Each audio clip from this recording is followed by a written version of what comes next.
ta mutu. To idan kare ya gani ko mage ko kura tambaye ka malam me bambancin ka da kai da wannan? Wai sani Allah ne sani ko ni ne mu muka kai mu. Wai ababi na mu'amala. Wannan mai hankali ne ko? To sai ka ware mai hankali ka tafi da hankalinsa. Ko ba wani ka ce tafi da haukansa. Ka ce tafi da haukansa. Kamar kai yanzu ka tafi da haukansa. Yau mutun da ya haukan nan da na tawo da yi ba kai na kawo ba. Kaga na wani a jikina. Ko ba wani? Ya ja akwai dari. Azo kana wata magana. Lahira. Ni yanzu babban buri na ka zama nagartacce wanda duniya za ta amfana da kai. Kace Ka zama nagartaccen mutum. Sannan za ka amfani kanka. Kuma maganar ka cuta ta take. Kana ji na. Saboda Allah shi ne yayi ni yanda yayi ni. Gaskiya ya ganka a TikTok kan wani ya ce ya gaji a TikTok. Saboda kai kanka ba dira kai abun Allah ba. Kana ji? Ubana ma bai tsere uba ne kai. Ka san dai na fi son ubana da kai da iyayena.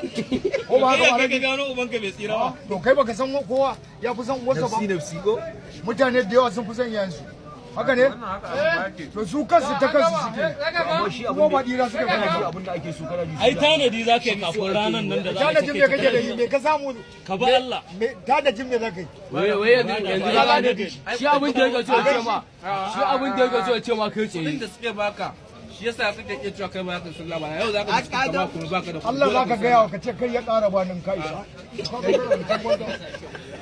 Yanzu ga tunda ba za ka rika sallah ba. ko Allah ka gaya wa lallai bane a rage Shi so suke wai in kaga an ce annazafatu minal kadan na rubuta ni na sa aka dam na ruwa aka kirkiri kayan da duk wani teku ruwa na rada da isan Muhammadu Rasulullahi ne usulinsa wai kai saboda shi Allah ruwa kai Allah ruwa zubawa yake kawai wai kai tsada Allah. Ni na fara tunanin anya kai ba kai kana hauka ne aljanna wani irin hauka